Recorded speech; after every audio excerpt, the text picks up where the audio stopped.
Alright, ato hikauban mga kaiglaan si Senior Police Chief Inspector Louie Sumagang kabahin kini sa latest update sa tong pantalan no sa related sa peace and order og sa nagsingabot nga kapistahan no ni Senyor Santo Niño dinhi sa siyudad sa Ozamis ang pagbisita karong Sabado pohon no moabot dinhi sa siyudad.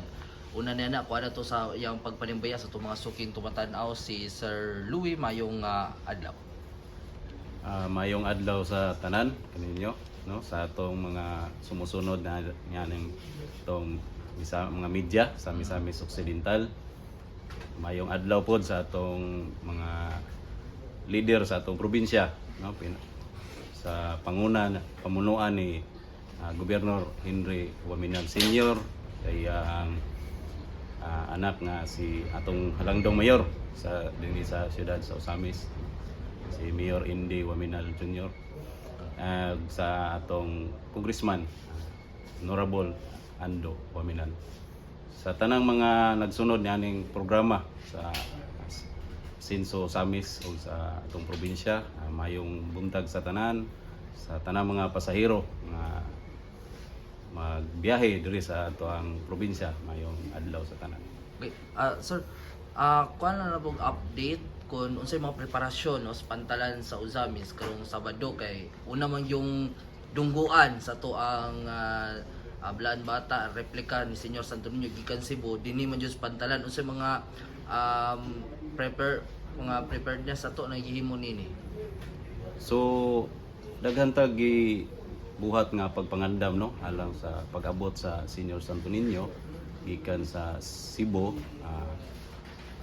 Taod-taod naman mga pila ka tuig nga normal na nato ning ginabuhat. So karon sa miagi nga Lunes nagpahigayon tag inspeksyon sa tanan natong mga pantalan no pagsubay sa atong seguridad sa pantalan kung maayo ba pagka-implementar atong mga seguridad sa pantalan, mga access control nato kung para secure ang mga waagi diri sa pantalan, mga pasahero o kanang mga moabot nagikan sa laing mga probinsya. So nagpahigayon tag security inspection sa diri sa tanan natong mga gwardiya diri sa Port of Ozamis, sa Port of Jimenez, sa Port of Plaridel no niadto ng Lunes na ato gibuhat. Sa karon diri sa atong Bisport kay diri man na modunggo ang Santo Niño. Padayon ta nga giandam nato atong mga pasilidad sa Port of Ozamis no. Bago na tong gi-inspeksyon ang tanang mga gwardiya saon paghandle sa mga sitwasyon, saon pag-andam silang kagalingon alang sa pag-implementar gyud nga striktong pag-implementar sa seguridad sa pantalan para matagan na to og seguridad ang mga pasahero nga maabot. Ang kanibang pagdagsa sa mga tao normal man yun na dagsaon yun ta dinhi no diri pa lang sa tubangan nga bahay sa gate na to so man pasudlon ba na to mga tao or didto lang yun gyapon sa gawas nga bahay magpaabot. Ato welcome kita diri no sa pantalan sa Ozamis. Pero nalantay murag bahinon lang nato ang mga tao nga natay pasudlon napud tay diri lang sa atong area sa atong mga parking area. Dayon katong uban nga medyo daghanon jud kay pod bitaw. So dira lang sa atong gate tagaan po nato sila lugar dira ato lang po sila gi-assist kay basin dili pod makaya bitaw sa sulod kung atong pasudlon tanan kay kani nga adlaw natay duha ka barko moabot ana nga sa pasahero lang na siya passenger ubay-ubay gyud na. So duha ka barko man lagi kag Cebu ang Trans-Asia ug Kukalyong nga ubay-ubay ang moabot ana. So para pod na po sila lugar di pod maglisod sa pagkuan na to maniobra sa sulod na to. Okay. So overall andam na ang ato ang port sa Ozamis sa pagidangan sa replika ni Senyor Santo Niño karong Sabado. Andam na kayo ang atong kuan pantalan sir. Sige tag inspeksyon sa atong mga pasilidad no.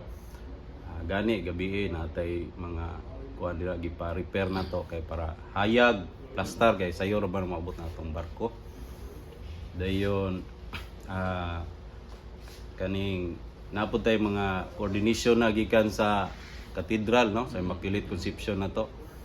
So nana sila yung mga coordination nga gibuhat sa PPO Samis, kinsa tong mga appeal sa ilang congregation nga mo sugat sa Santo Niño, kinsa to ilang mga bisita pod nga atong pasudlon pod diri sa Pantalan, no, nanay mga coordination.